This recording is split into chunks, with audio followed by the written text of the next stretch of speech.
بارش میں نہانا کیسا ہے؟ حضرت انس رضی اللہ تعالیٰ عنہ سے روایت ہے، صحیح مسلم کی حدیث مبارکہ ہے یہ۔ آپ فرماتے ہیں کہ ایک مرتبہ ہم حضور اکرم صلی اللہ علیہ وسلم کے ساتھ جا رہے تھے کہ بارش برسنے لگی، تو مصطفیٰ کریم صلی اللہ علیہ وسلم خاتم النبیین نے اپنے سر اور اپنے کندھے کا کپڑا ہٹا لیا، یا جو سر پر رکھا تھا وہ اتار لیا۔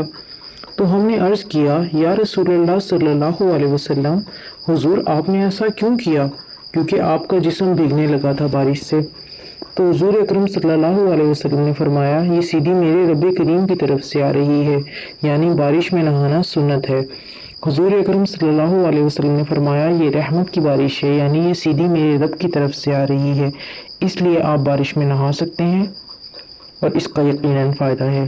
ویڈیو اچھی لگے تو میری ویڈیو کو لائک کریں، چینل کو سبسکرائب کریں اور آنے والی ہر نئی ویڈیو کا نوٹیفیکیشن حاصل کرنے کے لیے بیل آئیکن کو ضرور دبا دیں۔ جزاک اللہ، اپنا بہت سا خیال رکھیں۔ اللہ حافظ۔